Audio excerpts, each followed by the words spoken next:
ഒരു ബിൽഡിംഗ് ഫെയിലാവുന്നത് പല കാരണങ്ങൾ കൊണ്ടാവാം. ഈ ഫോട്ടോയിൽ കാണിച്ചിരിക്കുന്ന ബിൽഡിങ് അതിൻ്റെ കോളംസ്, ഈ vertical concrete R C C elements, അതായത് കോളംസ് ഫെയിൽ ആയതുകൊണ്ടാണ് ഈ ബിൽഡിംഗ് ആസ് എ ഹോൾ ഒരു ഭാഗത്തേക്ക് ഇടിഞ്ഞു വീണ് ഫെയിലായിരിക്കുന്നത്. ഇതിലുള്ള ബീമുകൾ നോക്കുകയാണെങ്കിൽ അത് പല ബീമുകളും ഫെയിൽ ആയിട്ടില്ല അല്ലെങ്കിൽ പൊട്ടിപ്പോയിട്ടില്ല എന്ന് കാണാം. അപ്പോൾ നമ്മൾ ഈ സെഷനിൽ എക്സ്പ്ലെയിൻ ചെയ്യാൻ പോകുന്നത് ഒരു ബീമിൻ്റെ സ്ട്രെങ്ത്ത് ഫെയിൽ ആവാതിരിക്കാനുള്ള സ്ട്രെങ്ത്ത് എങ്ങനെ കണ്ടുപിടിക്കാം എന്നുള്ളതാണ്. ബീമിൽ മെയിനായിട്ട് വരുന്ന ഫോഴ്സുകൾ, എക്സ്റ്റേണൽ ലോഡ് കൊണ്ടുള്ള ഫോഴ്സുകൾ എന്ന് പറഞ്ഞാൽ ബെൻഡിങ് മൊമെൻറ്റും ഷിയർ ഫോഴ്സുമാണ്. ഇതിൽ ബെൻഡിങ് മൊമെൻറ്റ് ഒരു പ്രിഡോമിനൻ്റ് ആയിട്ടുള്ള അല്ലെങ്കിൽ വളരെ പ്രാധാന്യം അർഹിക്കുന്ന ഒരു ഇൻറ്റേർണൽ ഫോഴ്സാണ്. ഈ ബെൻഡിങ് മൊമെൻറ്റ് കൂടിക്കഴിഞ്ഞാൽ ഈ കാണുന്ന പോലത്തെ ഉള്ള ബീമുകൾ അതിലുള്ള ലോഡ് കൊണ്ട് ബെൻഡിങ് മൊമെൻറ്റ് കൂടുകയാണെങ്കിൽ ആ ബീം ഫെയിലാകും, ബീമിന് സഫീഷ്യൻറ്റ് സൈസോ അല്ലെങ്കിൽ റീൻഫോഴ്സ്മെൻറ്റ് ഇല്ലാതിരിക്കുകയാണെങ്കിൽ. അപ്പോൾ ബെൻഡിങ് മൊമെൻറ്റിൽ ഒരു ബീമിന് ഉള്ള സ്ട്രെങ്ത്ത് എത്രയാണ് എന്നുള്ളതാണ് ഈ ക്ലാസ്സിൽ എക്സ്പ്ലെയിൻ ചെയ്യാൻ പോകുന്നത്. അതിനെ നമ്മൾ പറയുന്നത് moment of resistance of a R C C beam, MR എന്നാണ് ഷോർട്ടായിട്ട് പറയുന്നത്. മൊമെൻറ്റ് ഓഫ് റെസിസ്റ്റൻസ് ഇതിന് കൊടുക്കുന്നത് ബീമിൻ്റെ ക്രോസ് സെക്ഷണൽ സൈസും അതുപോലെ ബീമിൽ കൊടുത്തിരിക്കുന്ന മെയിൻ ബാർസ്, ഈ ലോഞ്ചിറ്റ്യൂണൽ ഡയറക്ഷനിൽ കൊടുത്തിരിക്കുന്ന മെയിൻ ടെൻഷൻ ബാർസുമാണ് മൊമെൻറ്റ് ഓഫ് റെസിസ്റ്റൻസ് ബീമുകൾക്ക് പ്രൊവൈഡ് ചെയ്യുന്നത്. ഒരു ബീം ലോഡ് ആക്ട് ചെയ്യുമ്പോൾ അത് ബെൻഡ് ചെയ്യുന്ന നമ്മൾ കഴിഞ്ഞ ക്ലാസ്സിൽ കണ്ടതാണ്. So bending is also called flexion. So bend ചെയ്യുന്ന സമയത്ത് ഇതിന് ന്യൂട്രൽ ആക്സിസ് എന്നുള്ള ഒരു കൺസെപ്റ്റ്, ഒരു ആക്സിസ് ഉണ്ടെന്നും ന്യൂട്രൽ ആക്സിന് മുകളിൽ വരുന്ന ഭാഗം കംപ്രഷനും താഴെ വരുന്ന ഭാഗങ്ങളെല്ലാം ടെൻഷനിലായിരിക്കുമെന്നും നമ്മൾ കണ്ടിരുന്നു ഒരു സിംപ്ലി സപ്പോർട്ടഡ് ബീമാണെങ്കിൽ. അതിൻ്റെ ഒരു കണ്ടിന്യൂവേഷൻ തന്നെയാണ് മൊമെൻറ്റ് ഓഫ് റെസിസ്റ്റൻസ് എന്ന് പറയുന്ന ഈ പാർട്ടും. അപ്പോൾ കഴിഞ്ഞ ക്ലാസ്സിൽ ന്യൂട്രൽ ആക്സിസ് ഡെപ്ത് കണ്ടുപിടിക്കുന്നത് എങ്ങനെയാണെന്നുള്ളത് അതിൻ്റെ ഇക്വേഷൻ എക്സ്പ്ലെയിൻ ചെയ്ത് നമ്മൾ നോക്കിയിരുന്നു. XU എന്ന് പറയുന്ന ടേമാണ് യൂസ് ചെയ്യുന്നത്. സോ ഇക്വേഷനിൽ ഈ ടേംസ് സബ്സ്റ്റിറ്റ്യൂട്ട് ചെയ്ത് കഴിഞ്ഞാൽ നമുക്ക് ആ ഒരു ബീമിൻ്റെ ന്യൂട്രൽ ആക്സിസ് ഡെപ്ത് കണ്ടുപിടിക്കാൻ സാധിക്കും. ഇതിൽ നമ്മൾ ഒരു കാര്യം കൂടി ശ്രദ്ധിച്ചത് റീഇൻഫോഴ്സ്മെൻറ്റ്, അതായത് AST മെയിൻ ബാറിൻ്റെ ക്രോസ് സെക്ഷണൽ ഏരിയ, അത് മാറുന്നതിനനുസരിച്ച് ന്യൂട്രൽ ആക്സിസ് ഡെപ്ത് മാറുന്നുണ്ട്. AST കുറയുകയാണെങ്കിൽ ന്യൂട്രൽ ആക്സിസ് ഡെപ്ത് കുറവും, കൂടുകയാണെങ്കിൽ ന്യൂട്രൽ ആക്സിസ് ഡെപ്ത് കൂടുകയും ചെയ്യുന്നതാണ് ഈ ഇക്വേഷൻ പ്രകാരം. അതായത് നമ്മളൊരു എക്സാമ്പിൾ നോക്കുകയാണെങ്കിൽ ഒരു ബീമിൽ മെയിൻ റീൻഫോഴ്സ്മെൻറ്റ് കുറവ് കൊടുക്കുകയാണെങ്കിൽ, അതായത് ഈ റെഡ് കളറിൽ കാണിച്ചിരിക്കുന്ന ക്രോസ് സെക്ഷണൽ ഏരിയ ഇതാണ് മെയിൻ ബാർ. അത് ഫോർ എക്സാമ്പിൾ ഫസ്റ്റ് കേസിൽ ഒരു 8 mm ഡയമീറ്ററുള്ള കമ്പി കൊടുക്കുകയാണെങ്കിൽ ബാക്കി ഡീറ്റെയിൽസൊക്കെ കോൺസ്റ്റൻ്റ് ആണെങ്കിൽ ഇതിൻ്റെ ന്യൂട്രൽ ആക്സിസ് ഡെപ്ത് കാൽക്കുലേറ്റ് ചെയ്യുകയാണെങ്കിൽ അറൗണ്ട് 22 mm ആണ് വരിക. So from the top the distance to the neutral axis is 22 mm. നമ്മൾ ഈ main reinforcement increasing to 2 numbers of 16 mm, 16ൻ്റെ 2 കമ്പികളാണ് ഇവിടെ ഉപയോഗിക്കുന്നത് അടുത്ത ഒരു കേസിൽ. അങ്ങനെയാണെങ്കിൽ ന്യൂട്രൽ ആക്സിസ് ഡെപ്ത് വീണ്ടും കാൽക്കുലേറ്റ് ചെയ്യുമ്പോൾ നമുക്ക് 88 mm എന്നുള്ള വാല്യൂ കിട്ടും. അതായത് ഈ ആക്സിസ് താഴേക്ക് വരുന്നതായിട്ട് കാണാം. അതായത് AST influence neutral axis depth XU. ഇനി നമുക്ക് നോക്കാനുള്ളത് ബെൻഡിങ് ബീമിൽ സംഭവിക്കുമ്പോൾ നമ്മൾ ഓൾറെഡി പറഞ്ഞു ന്യൂട്രൽ ആക്സിസ് ഡെപ്തിന് താഴെയുള്ള പ്രദേശം അത് മുഴുവനും ടെൻഷനിലായിരിക്കും. അതായത് ഇത്രയും ഈ ഷെയ്ഡ് ചെയ്തിരിക്കുന്ന പോർഷൻ എല്ലാം ടെൻഷനിലായിരിക്കും. ഈ ടെൻഷൻ കോൺക്രീറ്റിന് അത് ക്യാരി ചെയ്യാൻ പറ്റില്ല. Concrete is week in tension. So എല്ലാ ടെൻഷനും എടുക്കുന്നത് ഇവിടെ കൊടുത്തിരിക്കുന്ന സ്റ്റീൽ റീൻഫോഴ്സ്മെൻ്റ് ആണ്. ഇനി ഇതിന് മുകളിൽ വരുന്ന പ്രദേശം, അതായത് ന്യൂട്രൽ ആക്സിസിന് മുകളിൽ വരുന്ന ഈ ഒരു സ്ഥലം, ഇത്രയും സ്ഥലം, അവിടെയുള്ള കോൺക്രീറ്റ് അവിടെ കംപ്രഷനാണ് വരുന്നത്. Concrete compression എടുത്തോളും. കോൺക്രീറ്റിന് അത്രയും സ്ട്രോങ് ആണ് കംപ്രഷനിൽ. സോ അവിടെ പ്രത്യേകിച്ച് വേറെ റീഇൻഫോഴ്സ്മെൻ്റ് ഒന്നും ആവശ്യമില്ല. കോൺക്രീറ്റ് തന്നെ ഈ വരുന്ന കംപ്രഷൻ എല്ലാവരും ക്യാരി ചെയ്തോളും. അതാണ് ഇതിൻ്റെ ഈ ബീമിൻ്റെ ഒരു ലോജിക്ക്. ഇനി ഒരു ഇമ്പോർട്ടൻ്റ് ആയിട്ടുള്ള ഒരു ക്വസ്റ്റ്യൻ എന്ന് പറഞ്ഞാൽ ഒരു ബീം ഫെയിലാവുന്ന സമയത്ത് ബെൻഡിങ് മൊമെൻറ്റ് കൂടുതലായി വന്നിട്ട് അത് ഫെയിലാവുന്ന സമയത്ത് ഏത് മെറ്റീരിയലാണ് ആദ്യം ഫെയിലാവുക? ഈ താഴെ കൊടുത്തിരിക്കുന്ന ടെൻഷൻ ക്യാരി ചെയ്യാൻ കൊടുത്തിരിക്കുന്ന സ്റ്റീൽ റീൻഫോഴ്സ്മെൻ്റ് ആണോ, അതല്ല മുകളിലുള്ള കോൺക്രീറ്റ് പോർഷനാണോ ഫെയിൽ ആവുക എന്നുള്ളത്. അതൊരു ഇമ്പോർട്ടൻ്റ് ആയിട്ടുള്ള ക്വസ്റ്റ്യൻ ആണ്. അതായത് കോൺക്രീറ്റ് കംപ്രഷൻ കൂടി കോൺക്രീറ്റ് ഫെയിൽ ആവുകയാണോ ചെയ്യുക, അല്ലെങ്കിൽ ടെൻഷൻ കൂടി ഈ സ്റ്റീൽ വലിഞ്ഞ് പൊട്ടുകയാണോ ചെയ്യുക. ഇതിനകത്ത് ഏതാണ് ആദ്യം സംഭവിക്കുക, ബീം ഫെയിൽ ആവുന്ന സമയത്ത്, അതല്ലെങ്കിൽ രണ്ടും ഒരുപോലെ ഒരേ സമയത്ത് തന്നെയാണോ ഫെയിൽ ആവുന്നത്? അപ്പോൾ ഈ ഒരു ക്വസ്റ്റ്യൻ, ഇതിനുള്ള ആൻസർ എന്ന് പറഞ്ഞാൽ അത് ഓരോ ബീമുകൾക്കും ഓരോ രീതിയിലായിരിക്കും. നമ്മൾ കുറവ് റീഇൻഫോഴ്സ്മെൻ്റ് ആണ് ഒരു ബീമിൽ കൊടുക്കുന്നതെങ്കിൽ, വളരെ കുറച്ച് reinforcement, for example 2 numbers of 8 mm എന്ന് പറഞ്ഞാൽ വളരെ ചെറിയ റീഇൻഫോഴ്സ്മെൻ്റ് ആണ്, ഇതാണ് കൊടുക്കണമെന്നുണ്ടെങ്കിൽ ആ ബീം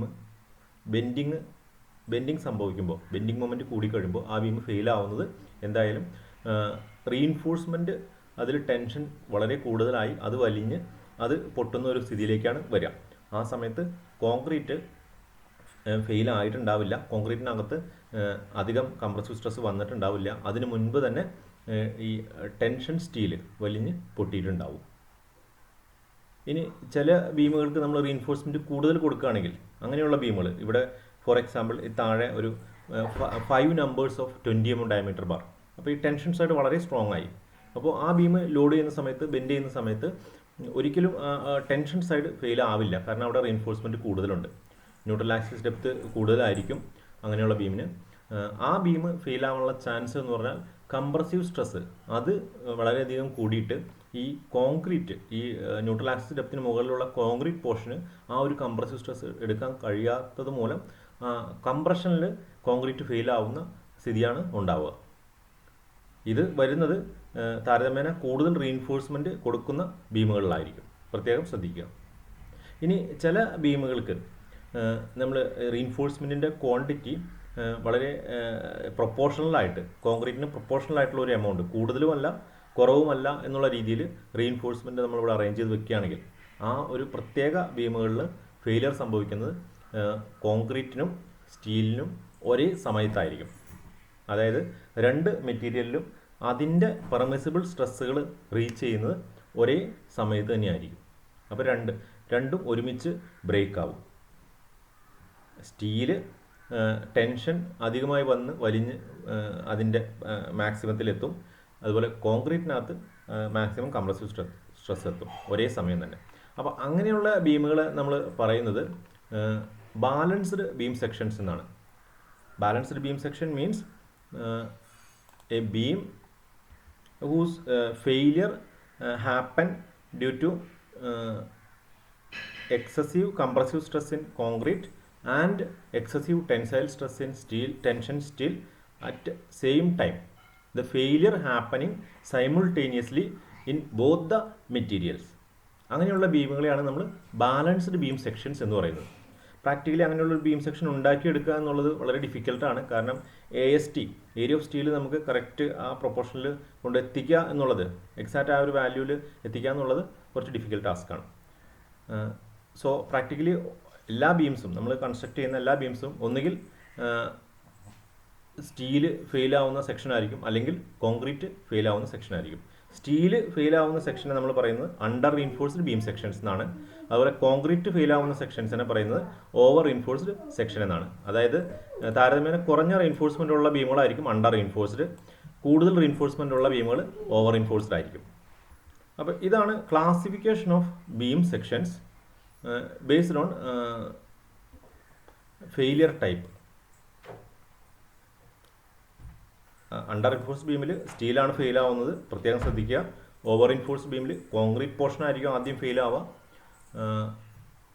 രണ്ട് തന്നെയാണെങ്കിലും ഒരു മെറ്റീരിയൽ ഫെയിൽ ആയി കഴിഞ്ഞാൽ ആ ഫുൾ ബീം ഫെയിലായി എന്ന് തന്നെയാണ് അർത്ഥം. ബാലൻസ് സെക്ഷൻ ആണെങ്കിൽ രണ്ട് മെറ്റീരിയലും ഒരുപോലെ ഒരേ സമയം തന്നെയായിരിക്കും ഫെയിൽ ആവുക. സോ ഇത് വളരെ ഇമ്പോർട്ടൻ്റ് ആയിട്ടുള്ളൊരു കൺസെപ്റ്റാണ്. നമുക്ക് മൊമെൻ്റ് ഓഫ് റെസിസ്റ്റൻസ് കണ്ടുപിടിക്കാനായിട്ട് ഇത് വളരെ അത്യാവശ്യമാണ്. സോ അടുത്ത ടോപ്പിക്ക്, നമ്മൾ ഏറ്റവും ഇമ്പോർട്ടൻ്റ് ആയിട്ടുള്ള ടോപ്പിക്കിലേക്ക് തന്നെ പോകുന്നത്, to find the moment of resistance of a beam. MR എന്നാണ് ഇതിനെ റെപ്രസെൻ്റ് ചെയ്യുക.